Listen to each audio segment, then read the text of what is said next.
Hi, I'm Tyson Franklin, and welcome to this week's episode of Podiatry Marketing. With me, as usual, is my good friend, Jim McDonald, aka Big Jim Mack. How you doing today, Jim?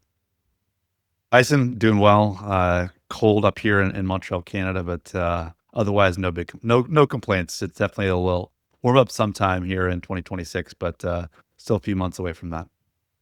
How you describe it, it's like it's cold there 50 weeks of the year. For me, it probably would be. I mean, I've told you that joke, right? There's two seasons in Quebec or two seasons in Canada. There's winter and construction. So yeah, it's usually pretty cold here until early March, mid March. So. Okay, and I want to point out to everybody too that if they were unaware, when we do this podcast, you do it from your home studio and I do it from mine.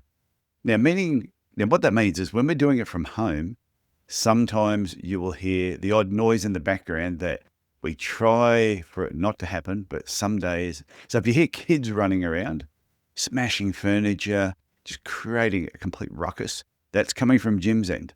If you hear a dog losing its head over visitors, that's my place. So I just thought I'd point that out to people. You may not hear anything. They may I'm have sure all they'll received the text messages that we've been sending to them going, "Oi, we're trying to do a podcast." I'm sure the listeners appreciate that. Uh, I tell you, because I've listened to some podcast episodes, different shows, and sometimes the most annoying noises in the background, but they don't make any reference to it.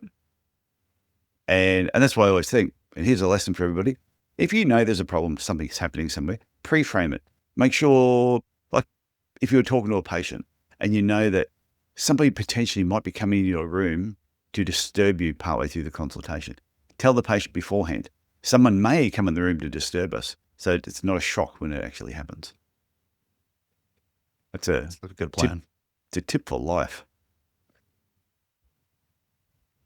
Okay, what are we talking about today, Jim? So we're here in early January. So early January is resolution season. Oh, So we're going to talk a little bit about capturing these kind of new patient athletes, people trying to get back in shape. Right now, millions of people are lacing up their running shoes, maybe going on treadmills here in Canada and other places, joining gyms, have all these great intentions to start off the year. They're promising themselves that, this is the year they're going to get in shape.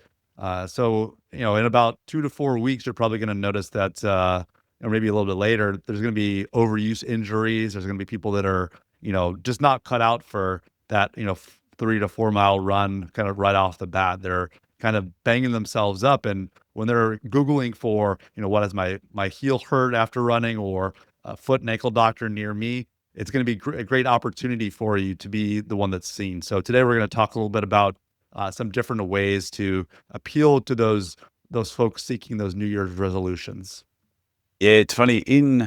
Back in December, I saw these videos that were produced by this coaching organization, and they were saying to everyone, "Oh, December and January is, we always know that it's one of the worst months in healthcare." And I'm like, it was the busiest time for it. December and January, leading in February, used to be some of the busiest times of the year. So I don't know where that person was getting their information from, but I think what you're going to talk about here and what you're targeting is it's a gold mine if you can tap into it the right way.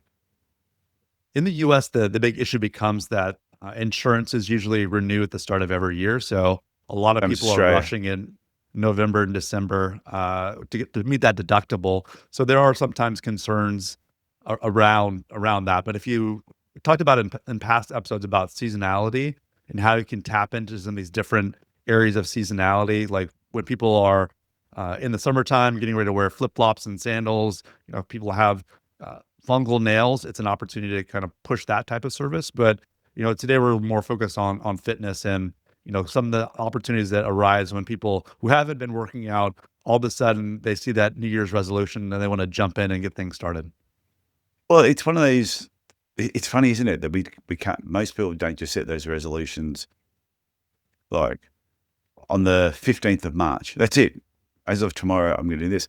Everybody waits for that New Year moment that they can sort of. It's almost like you've got to mark it on the calendar. You say, so in 5 years' time, you go, "Oh, I remember when I did this because I started it on 1st of January 2026." It's crazy. It's crazy. Us humans are nuts. Yeah, humans are nuts. Every January the same thing happens. Millions of people make these fitness resolutions. They start running, joining gyms, signing up these kind of couch to 5Ks programs with all kind of within weeks, and they just kind of they think they're going to take out a big chunk in 2 to 4 weeks, and they're going to really get in shape. But that's when things like plantar fasciitis, Achilles tendonitis, stress fractures, the whole lineup of overuse injuries kind of becomes an opportunity for podiatry clinics. So, the problem is that most of these people, don't know a podiatrist can help. They end up, in an urgent care, or they end up in, with their primary care physician. But if they know that you exist, you're a great opportunity for them. So that's the missed opportunity that some clinics have right now, is that, for them and for you. So if these patients are actively searching for answers, and if you're able to provide the answers for those patients, you can be the person that they go to. So I know that for me, example, I kind of stopped lifting weights for a period of time when I was living in Oregon there for a while. So I was doing some running and some swimming and things, but I decided to get ahead of the New Year's resolutions and start lifting in November of last year. So I'm already well into my fitness regimen, but I'm definitely trying to make sure that it's something that sticks and can last for a while, as opposed to these resolutions that usually fizzle out, maybe sometime in February, March. Yeah, but that's why too. It's also good. I'm just going to do that part again because I heard the door slam. It's and that's why too. I think it's always good to be in like that educational mode, like trying to educate your patients when they are coming in with problems. Is not just address the problem, but get to the underlying reason of what was their purpose for starting the exercise. Was it for fitness? Was it for losing weight? And taking them through what from experience happens to patients when they go too hard, too fast, and helping them get over that side of things as well. So I think a lot of education's involved this time of year, and that can be a part of your marketing.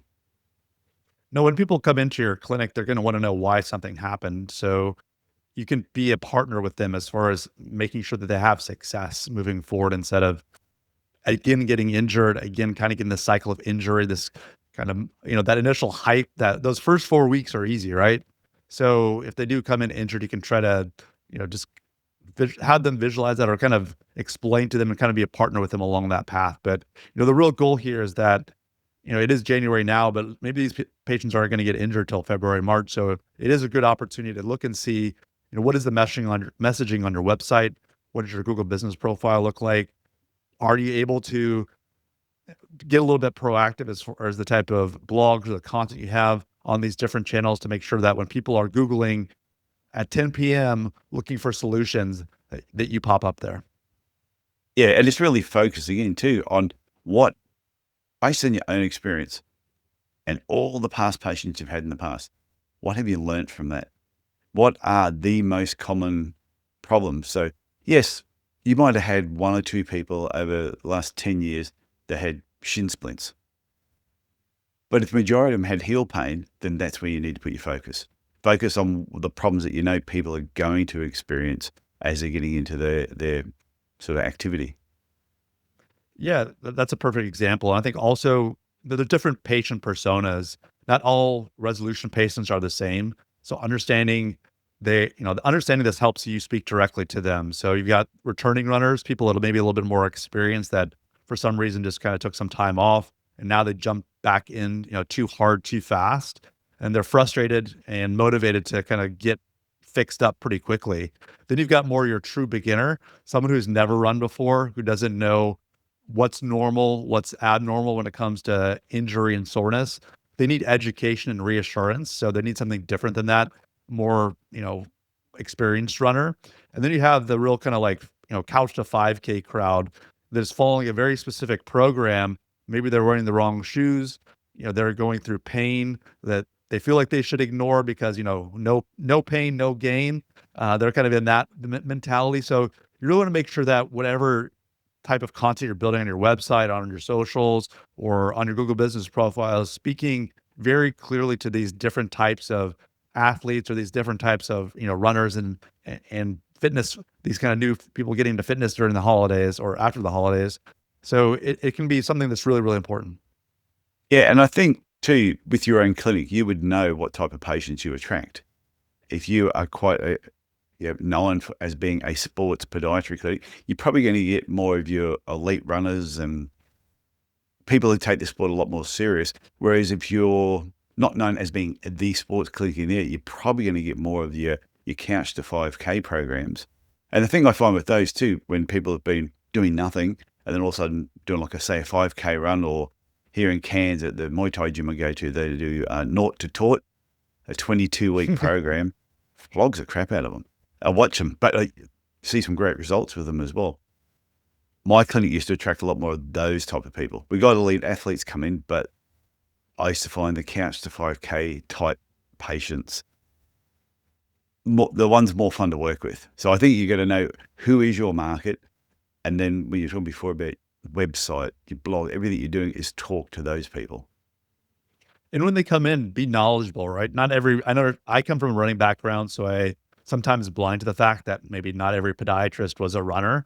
So if you don't know basic, training philosophy, it's a good opportunity to kind of just read up a little bit and understand a basic training plan. I think we go to school and we have a general sense of what to do when people are injured, but sometimes that return to running program is almost as important as the type of treatment you're doing.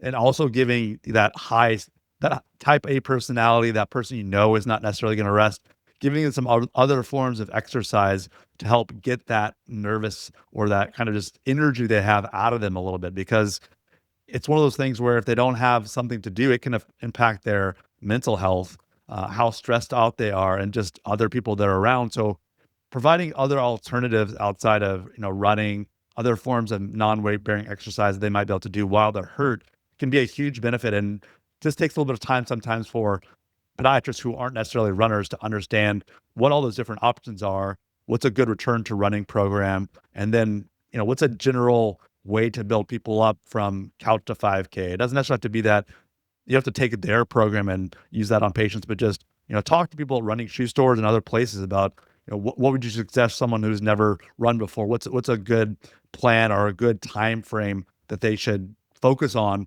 in order to become runner and, hopefully injury free at the same time.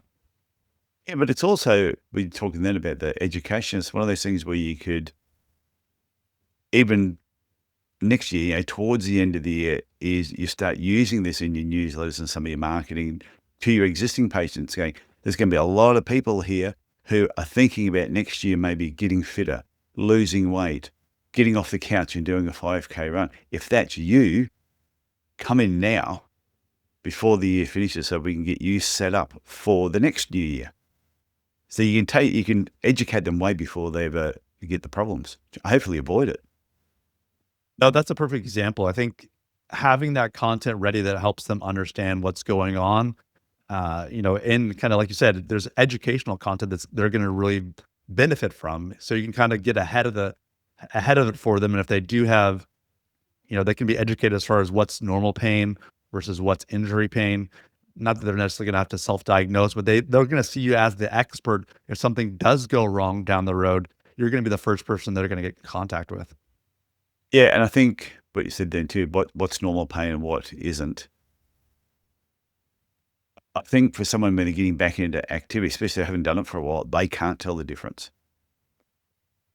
But as health professionals, that's where it's up to us to educate them and identify how to identify what's normal pain and what's not normal pain. Absolutely. So what's next? I'd say next is to get your Google business profile ready. When someone searches heel pain or heel pain after running near me or a similar search topic, your Google business profile is usually going to be the first interaction they have with your clinic. They're not going to go to your website. They're going to search on Google and they're going to see potentially your name or your clinic in your Google business profile. So, the question becomes, does your Google business profile, actually say that you help runners and athletes? Does it look like, every other kind of generic podiatry listing? So update your services to include sports injuries, running injuries, plantar fasciitis. Add a timely post, because you can post on your Google business profile something about, seeing a lot of New Year's runners, or just kind of getting that out there, because Google will pick up on those keywords. So this takes maybe, 15 minutes to create some of these listings in the Google business profile, but can have a real big impact on the number of people calling your clinic and searching for your help. Yeah, I think and we've done a few episodes where we've talked about the Google Business Profile, but I definitely think that this time of year is when you really want to be posting a lot more of that type of information, because this is exactly what people are searching for. Yeah, they're searching for it and they want to see people like them, right? Whether it be the couch to 5K person or the experiencer, they want to see active people being taken care of. If it's all wounds and kids, they're going to see that Google Business Profile. Hopefully, it's not those two things combined. That's a little odd, but if they see someone treating pediatric patients or someone Yeah. treating a diabetic foot wound, they're not going to see that feel that same affinity or that same pull towards that's a person who's treating someone like me. So you really want to make sure it's visual. You have good photos, like I talked about, authentic photos of you taking care of your ideal patients. And if those are runners, make sure that those are visible on your Google Business Profile. Yeah. And this goes back to what I said before. You need to know what type of patients that you're chasing or that you would like, and that your business tends to attract. Who is your patient avatar? Because like you said, if I was an elite runner, which I have never been, and but say I was an elite runner and I go to a podiatry website because I'm looking for someone who treats elite runners.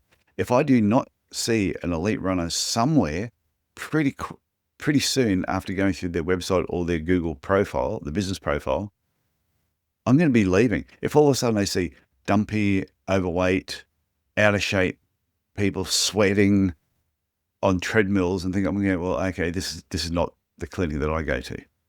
And I think it'd be the other way around too. If I was a person that's trying to get off the couch and do a 5K run, and every picture I see is someone really elite and super trim with a 6-pack, yeah, great buttocks, I would be thinking, oh, maybe they're too advanced for me. I need something that's a little bit more toned down.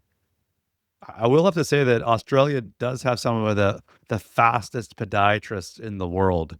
There's a guy by the name of Thomas DeCanto who I think was recently like in the maybe top 5, top 6 at the Australian cross country running championship. So there's some really knowledgeable people that practice Yeah. podiatry in the US, Australia, and in the UK who really know what they're doing. And they can even, themselves being a high level athlete is a way to showcase their knowledge and their expertise. So yeah, there's definitely some high level podiatrists in the running community.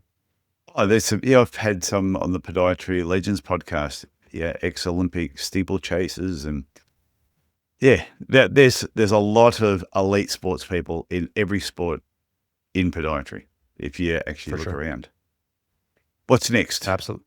So next is kind of something you touched on a bit earlier. It's like, so if people are, we talked about the type of content or where you should post content, but what is the type of content that's really going to, answer patients' questions is going to be the most really powerful type of content you can create. So what podiatrists miss sometimes is that the resolution runners aren't searching for podiatrists. They're really searching for answers. Why does my heel hurt after running? Is it okay to run through foot pain? I'm a new runner. I have heel pain. They're going to type those things either into Google or maybe into Chat GPT these days.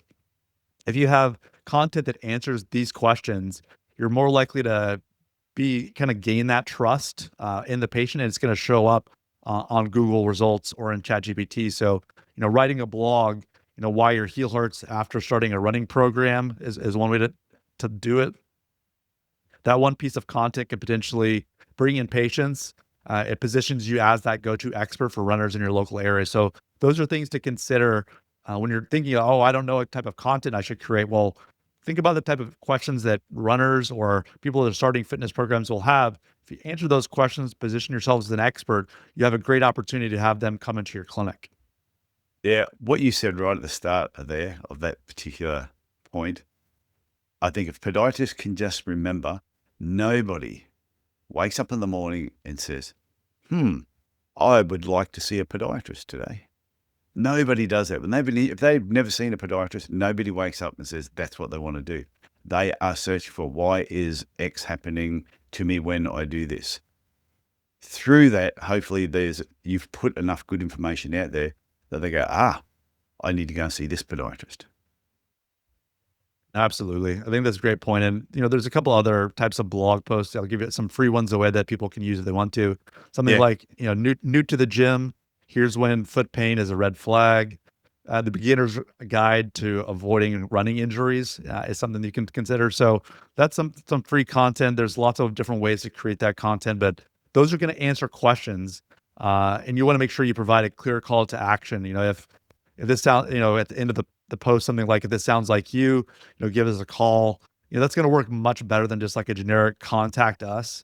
That's something that doesn't generally work very well when you're trying to attract patients to your clinic. So position yourself as an expert, answer questions, show that you have availability and are willing to help. And that's going to really drive those types of patients to your clinic. And once you create this content, you repurpose it. Yeah, definitely. I think there's the tools we have available now, whether it's on your social channels, your Google business profile, there's other places you can work some of that stuff into some of your advertising, whether it be your Google advertising or people are advertising with Facebook and Instagram. There's definitely ways that, create once and then spread it across different channels can be a very successful way to go about doing it. Especially if you've written a really good blog article, and if you can confidently get in front of a camera and do a video on that same topic, between what you've written and that video, you put it around so many different places. Yeah, like we talked about before on the podcast, before we started recording, is that there's some tools that can, clip that video. If maybe it's a 5-minute video, but you can clip it into different sections.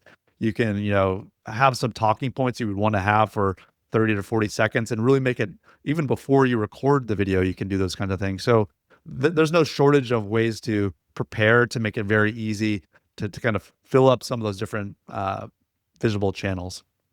I was talking to a friend of mine this morning, Super Joe Pardo, and he says that he'll shoot a video and then he'll put it like into Opus Clip, and it'll produce 22 videos for him, and then he just programs them a video every hour.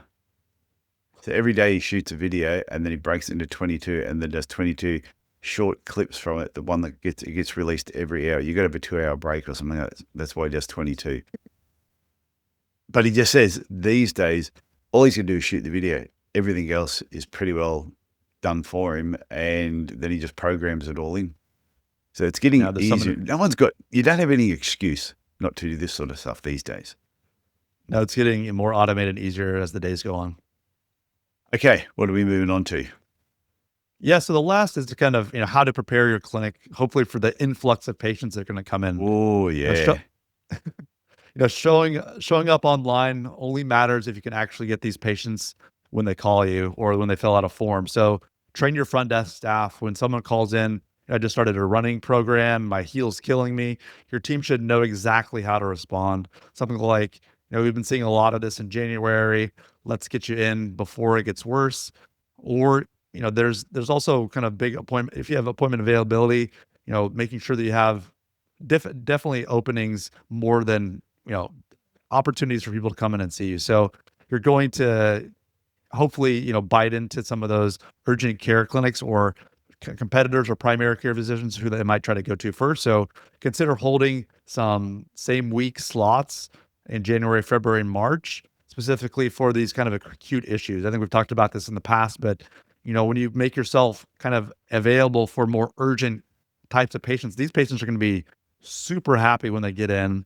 They're going to leave great reviews. They're going to tell people about you. So the practices that can do this are really going to be quickly seen as the ones that are the experts and the ones that truly care about local patients. Yeah, I think it's really important too. Knowing that if you're going to put all this work in, you are going to attract patients and they need to be able to get in. And I have spoken to podiatrists in the past and some people when I first doing coaching with them. And one of the questions I asked them, if I rang up Monday morning and said, wow, this is happening, when can I get an appointment? And I'm in a lot of pain. They go, oh, geez, we probably couldn't get in for 3 weeks. And I said, wrong answer. I said, you've done all this work, you've done all this marketing, and I've phoned your clinic first thing Monday morning and I can't get in. Sometimes it'll be 3 weeks, sometimes it might be a week. I go, I don't want to wait a week. I'll make the appointment with you for a week, but in the meantime, I'm going to start ringing around other places. And I may end up seeing someone who's not as good as what you are. So you need to learn how to restructure your diary to get these people in, because they are also going to be the ones that are probably going to be higher paying. Yeah, they'll pay for that access, or they'll definitely appreciate it when you provide it to them. Okay. Anything else you need to talk about on this subject? I'm sure there is. No, I think that's a wrap. I think, the kind of key to this entire topic we talked about tonight is just, this is us kind of noticing a predictable aspect of seasonality. This is not, rocket science. People are gonna make New Year's resolutions. They're gonna get injured. The question is whether they're gonna be able to find you or not. So doing work that answers patients' questions.